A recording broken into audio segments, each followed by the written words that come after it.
howdy, howdy, howdy, and welcome to International Arm Wrestling. Neil Pickup in the seat. Tonight's main event is the UK versus Latvia, two of the most intense. Oskars Balgalvis, the young Latvian star, the rising star of Latvian arm wrestling, will face Stephen the Hit Kirlew, a man who's off and out of camera shot because he's already gone and won. Also tonight, light heavyweight action. Ukraine's monster, Sergei Ivanov, will face the man from the USA. It's a Cold War situation as Brian Johnson of the US faces the Ukrainian athlete in the light heavies. But up first, it's the bantamweights, the bottom end of the scale in terms of size and sometimes the top end of the scale in terms of entertainment. Below 65 kilos on the right arm. At Arm Wars Iron Curtain, we see two very, very exciting young arm wrestlers. Demi van der Bosch of Amsterdam, Holland, 26 years of age. This man is 5'6", a big bantamweight at 66 kilos as a walk-round weight. Just dropping the one to make it. The Dutch national champion is intense and he'll want to win very, very badly as he faces cold Ian Stones of Great Harwood in the UK.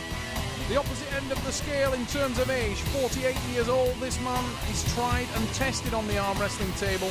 He's a smaller bantamweight at 5'4", but he's got the muscle stacked onto that small frame. Ian Stones, what he doesn't have in terms of length of lever, he has in terms of horsepower. Stones in the yellow shirt. Van der Bosch of Holland, Amsterdam, Holland, with the pierced eyebrow and the purple shirt. And these guys equally intense, both lovely characters in the sport of arm wrestling. A lot of camaraderie in this match as well, both men great friends off the table, but that is all left at the doorstep as soon as you walk through the arm wrestling house, because when the elbows land on the table, there's no place for friendships. You've got to get down to business, you've got to try and boss the match early, and both these athletes know that and will be trying to do it from day one. Keith Taylor, the man in the stripes, has the job of keeping that contained and making sure it's fair and square. Van der Bosch there using the leg of the table to drive off. He needs to be careful he doesn't land in the hook with Ian Stones, because Ian has got massive strength in there. If the match goes tight and close, Ian Stones has a distinct advantage in terms of leverage, and inside we go. It's a huge hit from Van der Bosch, but he lands inside with Ian Stones. And as I said before they kicked off there, if you do so, nobody gets deeper, nobody gets tighter than Ian Stones. And Ian is in absolutely as deep as possible there, drives down to the pad, an early win. It's actually shocking how tight Ian Stones gets in there. He sort of twists your arm to an unnatural position. And even for the bantamweights, even for the men with a similar length of arm, they must feel very, very twisted in terms of the approach to the technique and unable to apply pressure. Literally feels like your forearm is being over-rotated, twisted off your upper arm. And Ian does it very effectively, and he takes the lead 1-0. The man from the UK in the yellow shirt. Inside we go again, and Ian Stones super tight, but a bit of respite for Van der Bosch.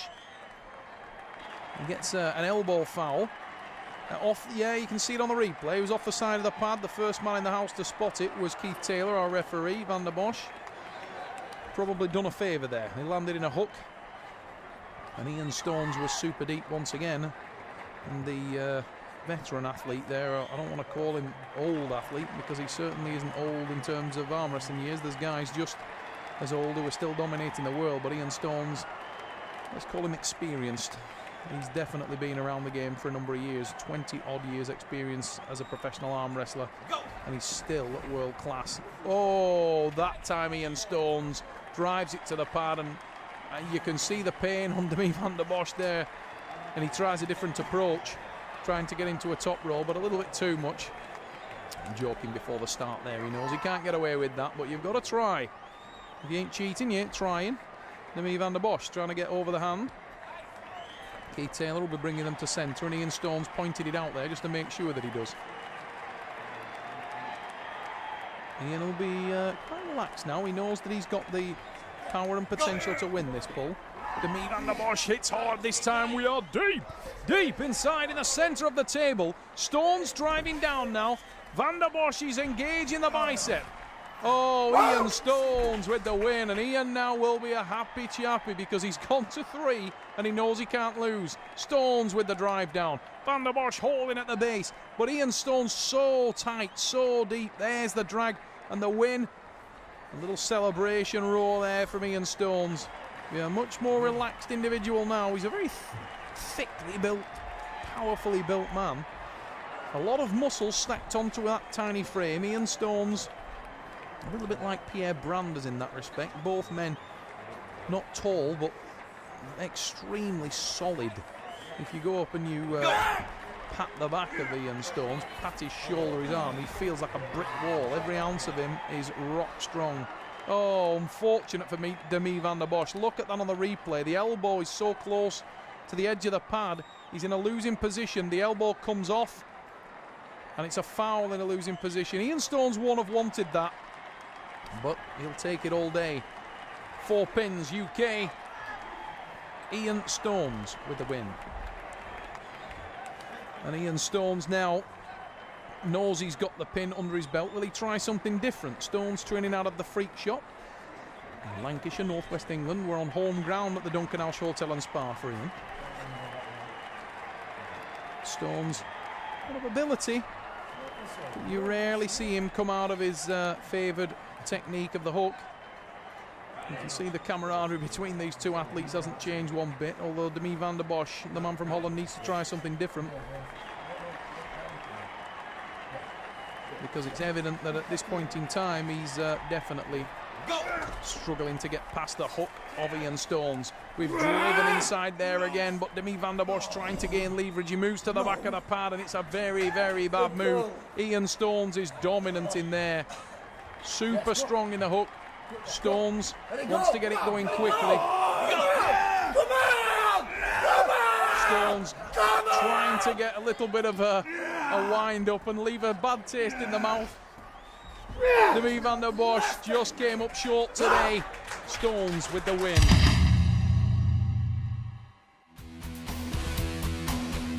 The Arm Wars Iron Curtain light heavyweight division is stacked with talent. And on the left arm, over 6 rounds, few men are stronger than the man from Ukraine, Sergei Ivanov. The man who's been so very dominant in this weight class has a new opponent in the shape of the ROTN 08 champion, Brian Johnson. From Atlanta, Georgia, USA, 33 years of age. This man is 6'3". And at a body weight of 86 kilos, he's stepping up in weight to face the man they call the Elephant. Simferopol in Ukraine, Sergei Ivanov, a former world champion, Ukrainian national champion, only 25 years of age, but a rock-solid, super strong 95 kilograms. Ivanov is the real deal. And if you want the mark of a warrior, look at the elbow of Brian Johnson. Battle scars to boast. He's been in action here at the Iron Curtain throughout the 2 days of competition in Arm Wars Super Series. So much so that he's worn the skin from his elbow. And you can see it clear as a bell there as he moves onto his left arm in day 2. And Brian Johnson, the man from the US, has got a very, very powerful left arm, but he will need to have. The man they call the Elephant of Ukraine is a dominant left-handed arm wrestler. Super strong in the light heavyweight division. Thickly set, massively powerful.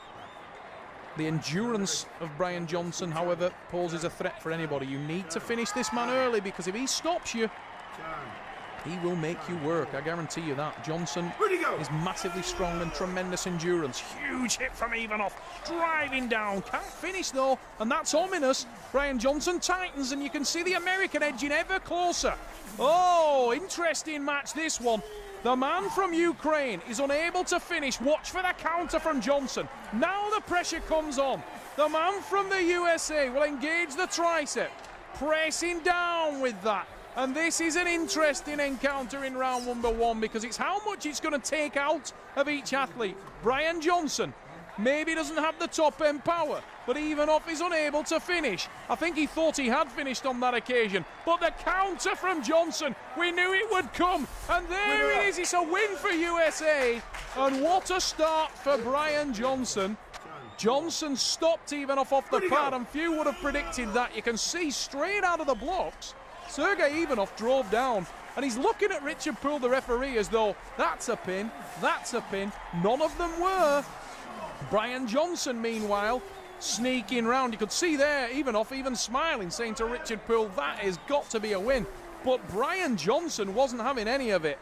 And all the time that Sergei Ivanov was concentrating on telling Richard Poole that he'd pinned the man, Brian Johnson was working his own strategy, his own game plan, adjusting the position, edging closer, bone lining Sergei off his own shoulder. And then the counter-attack came from Johnson. You can see it there, the huge drive down. He rotates, he pins 1-0 USA. Brian Johnson, what a dangerous individual this man is. If he stops you, no one is safe. Now the reaction of Sergei Ivanov is the most important thing at this point in time. Will that have damaged his confidence, or will it just have wound him up? If Sergei Ivanov gets angry, God only knows what will come next. He certainly looks focused, he looks intense. Brian Johnson, not the fastest hitter in the world, needs to be ready for what's coming, because I'm pretty sure that Sergei Ivanov will try to make good on that embarrassing start for him. He looked in such a great position, but was completely reversed. He went from his own pad back to being stuffed into his opponent's pad, and that's not a good situation for anyone. On the way we go, enormous hit again. Sergei Ivanov drives down and again claims that he pinned it, and that time he did. And he's frustrated with the referee. Watch the hit there. He thought he'd pin. He comes up and he actually shouts that it's a pin to the ref. Comes up, he smiled at the camera, disbelief from Ivanov. Hammers down again. There's the pin. Sergei Ivanov of Ukraine with the win. Ivanov, tremendously impressive. Brian Johnson, I said earlier he's not the fastest starter, and evidence of it there, but the power of Sergei Ivanov was the difference. Sergei, to be fair, even in pin 1 looked like he had the influx to the start. It was the endurance of Johnson that was the difference. Whoa, huge attack, and that time Ivanov makes good. 2-1.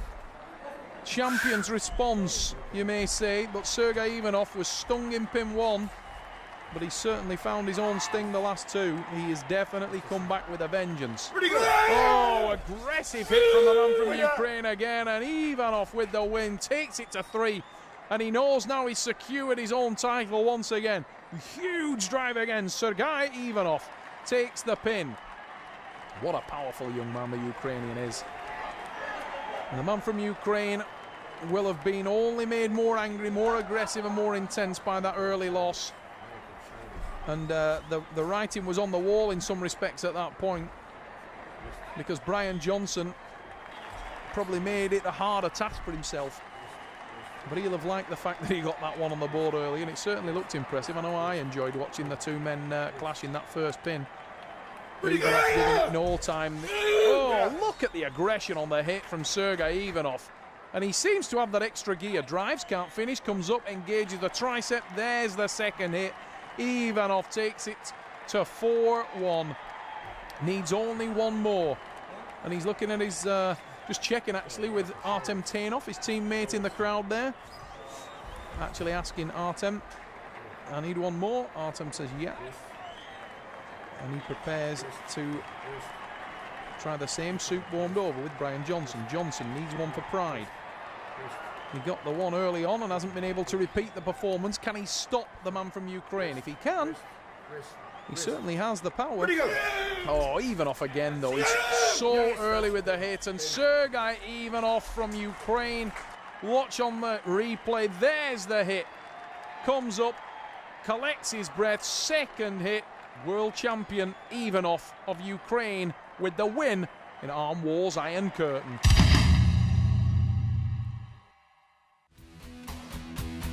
Here we go, the middleweight division, one of the most competitive in the Arm Wars Super Series, and Iron Curtain, the middleweights are absolutely stacked. A massive amount of talent here, and two young men who want to make a name for themselves will clash head to head.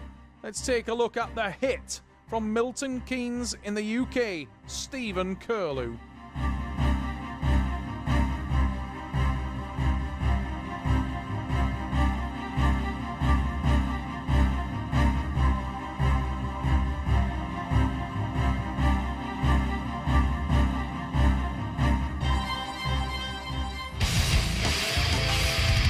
anyone who's been keeping up to pace with the Iron Curtain event in the Arm Wars Super Series, Oskars Balgalvis will be a very familiar, aggressive face.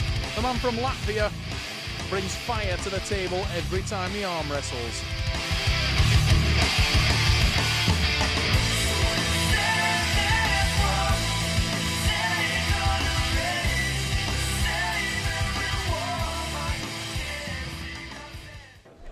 Oskars Balgalvis approaches the table now. Waiting for him is the hit, Stephen Kirlew, undefeated in the Arm Wars Super Series. And believe me, Stephen Kirlew is a hurdle like no other. For many men in this division, they need to be ready. Oskars has never faced this kind of hit. He's usually the man that's making the running. Watch the speed of the Englishman. There's the aggressive attack, and straight away Kirlew, to be fair, the sting was taken out of him by Balgalvis. Balgalvis actually stopped it, but the drive down from Stephen Kirlew, and the man they call the hit from Milton Keynes was out of the blocks early, set himself into that hook. Second attack rolls down to the pad, and all he wanted to see there was the hand of Michael Holland indicating the win, and that's exactly what came. Michael Holland in the stripes, our referee, super experienced. He knows what's coming from Kirlew, knows the big hit's coming. Balgalvis looks revved, looks ready. The Latvian ready to explode, but he will need to. Kirlew will only make it faster as it goes along. Balgalvis stops it at the base, but the aggression of Stephen Kirlew evident in that match. Look at the huge hit. Balgalvis roars with aggression at the base, but he can't stop Kirlew. Kirlew takes it, and a frustrated-looking Oskars Balgalvis unable to prevent the inevitable. Kirlew got deep, got tight very early. I love Oskars Balgalvis' haircut. Looks like a member of the Stone Roses. Got the old retro look going there. Huge hit from Kirlew again. Balgalvis stops it at the base. Tightens. A better match from the Latvian. It's an elbow. Oh, that's dubious, that call there. It looked to me like Balgalvis has stopped it. Let's see that on the replay. No, he's right. The call from Michael Holland, I think, is absolutely bang on. I think we are a little bit above the camera. Yes, it's a parallel pin. I eat my words. Michael Holland with a correct call, parallel pin. Stephen Kirlew to 3. These matches are over quickly, but they're over intently, unbelievably intensely, because Steve Kirlew and Balgalvis, both men full of fire. Stephen 3-0. Balgalvis needs to try and settle. He stopped it that time and was working his way back into the match. But Kirlew is absolutely non-stop in his attack. Be ready. Yeah. On the way we go. Balgalvis tries for the top roll, but he fails. We'll slip. We go to the strap match. Michael Holland indicating straps. Stephen Kirlew looked very comfortable in the top roll. Balgalvis, we've seen in some of his previous matches, he sometimes rushes away from his own hand, and I think that was the reality of the situation there. Balgalvis reversed and moved to a top roll on the attack, which is fair enough. He'd lost the first 3 pins in a hook to Stephen Kirlew and perhaps felt he couldn't win in that position. He tried to change things technically, but he looked like he opened himself more than Steve Kirlew. Kirlew looked very comfortable. He's a lean, long, rangy athlete, Stephen Kirlew. Doesn't look like there's a lot of meat packed on the bones, but what there is all effective. Very humble individual, very religious man. He's also got a second religion, which is arm wrestling, and he prays every day. Stephen Kirlew leading by 3 pins. Could so easily have been 4. We slipped when we went to the straps. Expect the speed from both men once again. Kirlew with a drive. Oh, the elbow foul there, and Michael Holland correctly lets it run. No advantage gained. Kirlew waits, soaks up the hit. Balgalvis attacks. Kirlew still dug in. He's winding up for a huge hit. That's a parallel pin. Michael Holland checking with the second referee. Out of shot, Keith Taylor looking at that one. Hesitation from Michael Holland before the call. Now Balgalvis got well connected. He actually was fortunate there and was on a running foul, I believe. The running foul from Balgalvis meant that he would have needed to win. Yeah, you can see the running foul. and he would have needed to win that match anyway because the elbow had come off the pad. But Stephen Kirlew bided his time. He knew he could win from there. Watch for the massive counter. It will come in. Bang! There it is. It looked like the parallel and was the parallel. Michael Holland looked to the second referee. He thought it was a parallel also, and it's called. Michael Holland signals the win. 4 pins. Stephen Kirlew, the hit from Milton Keynes, in command at the Iron Curtain at Dunkenhalgh Hotel and Spa in northwest England. Beautiful surroundings for a very intense competition. WARS Iron Curtain. 2 days of hell for these men. Phenomenal battle. Left-handed. Oskars Balgalvis. Stephen the hit Kirlew. But on the right arm, Kirlew has been more dominant than ever. This is his favourite arm. Huge, huge hit. And he's very, very comfortable there. You can see Steve engaged with the tricep, engaged with the back pressure. We didn't see that from him left-handed, but on the right, there is absolutely nothing wrong with this man's technique. There's the drag again. Oh, that was surely an elbow foul. And I feel sorry for Balgalvis there, because from this angle, watch again, it looks like Stephen Kirlew gave an elbow foul without a doubt there. Let's have a look at that again.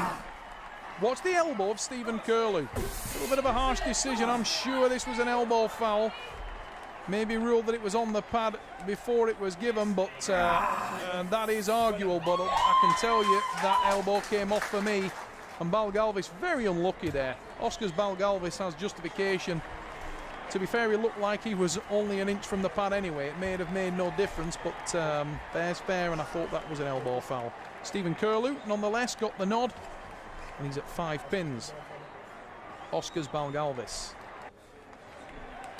did fare better left-handed. On the right arm, it's all been about Stephen Kirlew. The speed of the man from Milton Keynes has been the difference. Early on, Balgalvis, oh, that's better from Oskar. That time it was an elbow foul, Stephen Kirlew. You can see it on the hit. The elbow, there it is, off the back of the pad. And Balgalvis, you've got a feel for the Latvian arm wrestler there. He would have pinned that one. Oskars Balgalvis explodes, but it's all wasted. I hope that I actually hope that he can get something back in this last match, because Oskars Balgalvis was very, very unfortunate there. It was an elbow foul to Kirlew. In my opinion, his second one. In the opinion of the referees, only his first. He must be careful now, however. 2 elbow fouls would mean a red card. He's on 1 yellow. Balgalvis. The downside is Steve knows what he's going to do now. Will that make a difference? I think it will. The rotation from Kirlew. Balgalvis wisely drops the match. We go to the strap. Big smile breaks on the face of Michael Holland, the head referee there, because he's well aware of what Oskars Balgalvis did there. He just got in trouble and dropped the match, getting into the strap. Gives him more opportunity to use the leverage to better effect. Wisdom in the young mind of Oskars Balgalvis. Gets to the strap. Now, Stephen Kirlew was in total control there on that start. That will give him a lot of confidence that he can take this to the whitewash 6-0. Whether that's a fair result or not, I think, to be honest, it probably is. I don't, even though Stephen Kirlew did, in my opinion, foul on pin 5, he was certainly in a winning position, for sure. So the best that Oskars could have hoped for was a restart. He got that on this occasion after looking dominant in the first start, but in pin number 6, it's all been about Stephen Kirlew, and I know that he'll be looking to make this 6-0. Balgalvis of Latvia on the left as you look at it. Stephen Kirlew, the hit of Milton Keynes, leading by 5 pins. Oh, huge hit from Kirlew. He's gone back to his original style. Balgalvis stops him, moves to the back of the pad. Oskars has the power to do something here, but watch for the hit. Kirlew, there it goes again. Balgalvis looking powerful there, though. Very, very tight, very collected. Kirlew goes for the reversal. Still going for the reversal. Trying to get the can opener, and he's looking like he can roll the hand there.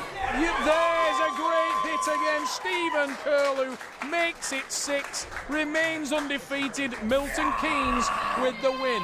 Tremendous hit from Kirlew, you can see on the replay there. Now Balgalvis had stopped it, he moves well to the back of the pad. Kirlew looks comfortable, looks collected, goes for a drive and doesn't get it.